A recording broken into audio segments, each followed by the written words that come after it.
Tak jak widzicie, praca na takim stole to jest sama przyjemność. Także do roboty.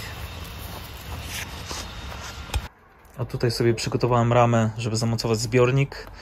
No teraz tylko zdjąć, oddzielić od zbiornika i pospawać. Nie będę przykręcał później. Tutaj do montażu tego zbiornika zrobiłem taką ramę. Została spawana. Po prostu najpierw montuję tą ramę, bo tu mam wzmocnienie, właśnie tą belkę. Fajnie, bo się to akurat będzie zapierał za nadkole. To tam wkomponowuję, przykręcam tutaj porządnie do karoserii, tutaj tymi dwoma śrubami do tej listwy przy podłodze i po prostu tu zbiornik będzie bardzo stabilny, jeżeli chodzi o podłoże. Później jeszcze tutaj, żeby wyrównać grubość tego kątownika, położę sklejkę 4 i będzie ok. No i dodatkowo wiadomo, tutaj gdzie są te przepierzenia, to jeszcze trzeba do tego głównego wzmocnienia jeszcze tutaj na śruby porządnie to przykręcę do boku. Przykleiłem taką piankę, bo tam wiadomo są spawy, żeby troszeczkę się wyrównało. Chodzi o wysokość grubość tak naprawdę tego kątownika, to po prostu wyścieliłem sklejką 4 i tak, żeby jak zbiornik osiądzie, to będzie przyległ w całości. No i tutaj jeszcze 2 nakrętki, po prostu żeby to pasem spiąć, żeby było stabilnie. Powiem szczerze, że to on tak mocno siedzi, że tego nie idzie tego w ogóle ruszyć, ale nie no, muszę to po prostu jeszcze dopiąć tutaj takim pasem. Oto mam akurat taką taśmę z nierdzewki, na śruby skręcę, ale mówię, jest bardzo, bardzo stabilnie, także myślę, że to nawet na pusto nie idzie go ruszyć. A tak to wyszło. No i to jest pasek z takiej nierdzewki, tam są 2 nakrętki, po prostu dłuższa śruba, był dystans i po prostu jak dociągam śruby, to się fajnie to napręża. No nie ma opcji, żeby to się ruszyło. On jest bardzo mocno, sam w sobie siedzi, czy stoi w ogóle w tej ramie. A to jest tylko asekuracyjnie. Myślę, że w zupełności wystarczy. Nie ma szans, tu się po prostu opiera o nadkole. Z tyłu to samo też się opiera, więc no tak to wygląda. Powinno być dobrze. Tutaj ta taśma się bardzo fajnie dopasowała do tych krawędzi. Przez to, że te krawędzie zbiornika się rozszerzają, więc nie ma szans, żeby ten pasek się po prostu podniósł do góry. Chciałbym coś trochę opowiedzieć o tym samym zbiorniku. Jest to zbiornik 150 litrów. On z góry ma taki dekielek. Te akurat otwory robiłem sam. Ten zbiornik to jest akurat firmy Waterflex. Także dziękuję pani Ani za pomoc. A tak coś się prezentuje. Naprawdę jest, jeśli chodzi o sam zbiornik, jest bardzo fajnie wykonany. Bardzo gruby przede wszystkim. Zobaczcie, jak on ma grubą ściankę. A co jest najważniejsze, że ma te przetłuczenia. Dla mnie było to bardzo istotne, bo zbiornik ma aż 150 litrów. Te przetłuczenia powodują to, że zbiornik się fajnie stabilizuje i bardzo się wycisza. Mówię, idealnie wszedł akurat między nadkole a tutaj tą tylną część. Nie mogę go odwrócić, bo ten otwór jakby spustowy bardziej by mi pasował z tamtej strony, ale nie ma tego, co by na dobre nie wyszło, bo akurat tutaj zrobię sobie trójnik, że po prostu z zaworkiem, że w razie coś będę mógł wypuścić wodę, ale tu idealnie mi wychodzi podejście do pompki i do całej instalacji, więc nie ciągnę aż jakby był z tamtej strony, tak, to musiałbym gdzieś dookoła ciągnąć jakieś tam przewody, a tu jest po prostu, no mówię, nie ma tego złego, co by na dobre nie wyszło, więc pasuje, dla mnie jest idealny, fajny, mocny, gruby, także tu jeżeli chodzi o sam garaż tak zwany, postanowiłem na całości rozścielić taką wykładzinę PCV.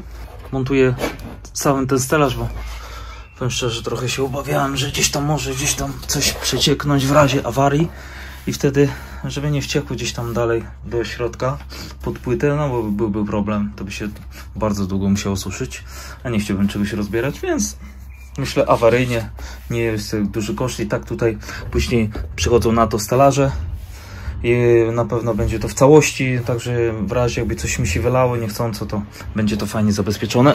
No akurat tu wchodzi mi stelaż ładnie, ten od zbiornika. No jak postawię zbiornik, to mówię, tutaj nawet jakby coś wyciekło, bo tutaj tędy wychodzą akurat zawory, całe wyjście wody do spuszczania i tak dalej, więc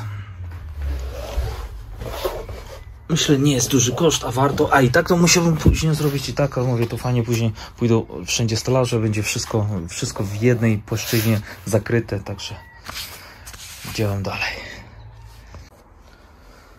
No jeszcze zostało parę jakichś drobnych poprawek, mówię, przy tych rogach gdzieś tam dokończyć, ale tak generalnie bardzo fajnie to wyszło.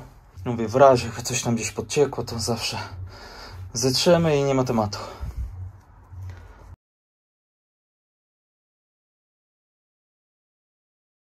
Tutaj składam cały filtr. Te kształki kupiłem w takim sklepie wysyłkowym rolniczym. To jest tutaj wychodzi gwint 1 cal, ale niestety na 40 wąż na 1 cal bardzo rzadko można spotkać w ogóle kolana, więc tu mam taką redukcję z 1 cal na 1/4. Tu wkręcam. O. No i później w to wkręcam spokojnie kolano. Zaraz to poskładam i pokażę co dalej. Jeżeli chodzi o połączenie, wszystkie te kształtki, czy to nieważne, czy to jest PCV, czy mosiąc, te wszystkie kształtki tutaj mają kładki gwint i trzeba bezwzględnie zrobić takie ząbki, najlepiej wrzeszczotem. O, po prostu robimy w ten sposób, skrobiemy. Nie wiem, czy to będzie widać, po prostu tworzą się takie ząbki i to powoduje to, że po prostu czy pakuły, czy teflon, on się po prostu nie przesuwa przy wkręcaniu. To jest bardzo ważne, no bo wiadomo, żeby było uszczelnione. Bierzemy nie za grubą warstwę, o, na przykład pakuły. Ja biorę w ten sposób. I w przeciwną stronę, to wskazówek zegara po prostu. Żeby, o, i spłaszczamy, żeby to nie była jakaś gruba warstwa, bo nam jest niepotrzebna. O.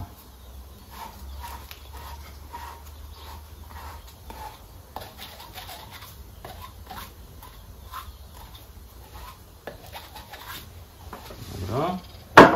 I co ważne, pasta.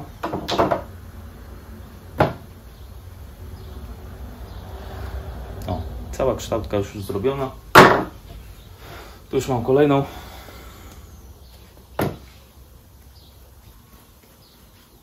Tu nie trzeba nakładać nie wiadomo jakiej grubej warstwy, naprawdę przy PCV w zupełności to wystarczy. A jeszcze zostały te kształtki dwie. Mówię, ze wszystkimi robimy tak, że po prostu każdy ten gwint musi być oskrobany. Jest otwór. Się na to gniazdo. Przyłączę wodę, sorry.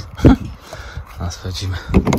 O, tak to będzie mniej więcej wyglądać. Jeszcze muszę przewiercić, bo tu pilotkę przewierciłem od tamtej strony. Jeszcze muszę przewiercić dwa te otwory. Będzie git. A tak to wyszło od środka. Była zmiana koncepcji. Na początku miałem dawać ten wlew, ale niestety jak dałem go, żeby, bo tak naprawdę zbiornik był wypadkową i całe to jego przyłącze. O, właśnie to całe przyłącze. I ta wysokość po prostu ustaliła mi całą resztę. I niestety, jeżeli dałbym ten wlew, to po prostu wyszłoby za wysoko, wyszłoby ponad łóżko, a tego nie chciałem. Stąd też musiałem zamienić po prostu na prosty. I elegancko, fajnie mi to zakryje łóżko, także teraz pokażę. Bardzo fajnie pasuje ze zbiornikiem. A tak to wyszło. Wszystko już jest spięte. To jest odpowietrzenie. Wykorzystałem po prostu przewód, ten, który będę robić całą instalację wodną. Fajnie mi to kształtka podeszła. Po co kombinować. Dlaczego akurat taki filtr wstępny tak naprawdę, bo cały ten syf musi ten filtr zatrzymać. W różnych miejscach nalewamy wodę. A powiem szczerze, nawet czasami nam się wydaje, że ta woda jest super czysta, która leci nam z kranu, ale niestety mam taki filtr u siebie w domu i on po 1,5 miesiąca jest po prostu czarny, jest po prostu tyle tam syfu leci. To jest akurat w tej instalacji, na tej wodzie, którą ja mam. To nawet widać, jak puściłem, puściłem tylko wodę, dałem nowy filtr, to już coś pływa, ale wierzcie mi na słowo, że nieraz naprawdę miesiąc i jest on po prostu czarny jak smoła. Można zamontować filterek tylko na wstępie, na pompie wody, ale niestety nie chciałbym tego zbiornika czyścić niepotrzebnie. Po co? Tutaj mam filtr węglowy, naprawdę koszt 15 zł. Zalewam i zawsze mam w tym zbiorniku czyściutką wodę, wstępnie przefiltrowaną. Mogę sobie dodatkowo jeszcze będę stosował pewnie jakieś filtry, ale mówię, wstępnie jest to przygotowane i na pewno do zbiornika leci czysta woda, nie będzie jakiegoś syfu, piachu i innych rzeczy. Zawsze ten akurat wkład można wymienić, tu mam akurat węglowy. Mówię, 15 zł nie majątek, a naprawdę robi fajną robotę. Myślę, że nie codzienna instalacja, nie wiem, nie widziałem, żeby ktokolwiek tak robił. Jakieś doświadczenia w tym zakresie są, więc nie kombinuję, ma być funkcjonalnie i czysto. Dałem jeszcze trójnik, tutaj będzie zasilanie do pompki, a jeżeli chodzi o wypuszczanie ze zbiornika wody, akurat mogę go ustawić odwrotnie, ale niestety ze względu na to, że tam po prostu w samym narożniku nie ma miejsca, więc nawet lepiej, że z tej strony mam od razu jedno wyjście ze zbiornika, trójniczek do pompy i od razu tutaj awaryjnie, kiedy będę chciał wypuścić ze zbiornika całą wodę, odkręcam ten korek, on się odkręca tak naprawdę palcami, odkręcam zawór, kawałek węża, podpinam i jest po temacie. Także tak to wyszło, moi drodzy. Tu jest czujnik. Oczywiście nie zobaczymy tego czujnika. Czujnik wody. Zbiornik mam 75 cm. Sam czujnik jest o długości 70 cm. Żeby, mówię, te 5 cm to jest tak, że jak już się zaświeci kontrolka, to znaczy, że tam już jest teoretycznie bardzo mało, ale jeszcze awaryjnie jeszcze jakieś tam 5 do 10 litrów będzie. A teraz jeszcze chciałbym coś opowiedzieć a propos właśnie tego filtra. Dlaczego akurat taki duży filtr? Po pierwsze, najważniejsza kwestia to jest taka, że te zwykłe takie filtry siatkowe, one zatrzymują tylko niestety takie duże cząsteczki, no te, które widzimy tak naprawdę, które są widoczne gołym okiem, ale niestety nie zatrzymują tych mikrocząsteczek, które są w wodzie, więc skoro tego typu filtry zatrzymują tylko te duże cząsteczki, a nam chodzi o to, żeby ta woda była przefiltrowana wstępnie naprawdę dobrze, żeby nie były jakieś osady. Naprawdę wierzcie mi na słowo, że w tej wodzie czasami płyną takie syfy, gdzie naprawdę ten filtr, czy jakikolwiek filtr tego typu po miesiącu użytkowania jest po prostu czarny i w środku jest normalnie smoła. Niestety wydaje nam się, że woda leci czysta, ale w tej wodzie są mikrocząsteczki, których nie widzimy gołym okiem, a ten filtr pozwala na to, że to wszystko zatrzymuje. Dlaczego akurat taki duży? Zaraz zaczną się pewne pytania, dlaczego akurat taki duży. Już tłumaczę dlaczego. Dlatego chodzi o jego przepustowość. Słuchajcie, nieraz potrzebujemy sobie napełnić ten zbiornik wody, ale nie zawsze mamy podłączenie do węża, na przykład żeby woda leciała pod ciśnieniem i chcielibyśmy czasami, no zdarzały się różne sytuacje, w różnych miejscach jesteśmy, czasami fajnie by było, żeby można było to nalać po prostu, nie wiem, konewką z jakiejś bańki. Tego typu filtr o tej średnicy, dlatego to są wszystko 40 rury, 1,1/4 cala i taki duży filtr. To pozwala na to, żeby ta po prostu woda mogła być wlana do tego zbiornika przy pomocy konewki, czy przy pomocy jakiegokolwiek zbiornika, wiadra, czy czegokolwiek. Ona po prostu sobie swobodnie przez ten filtr przelatuje. Jeżeli ten filtr by był na przykład tej wielkości, niestety nie przepuściłby bez ciśnienia, nie przepuściłby po prostu wody na tyle. Po prostu nie wiem, no owszem, mógłby przepuścić, gdybyśmy tam stali, nie wiem, 3 dni i nalewali to wodę, ale to nie o to chodzi. Chodzi o to, żeby to względnie szybko nalać, żeby była taka możliwość.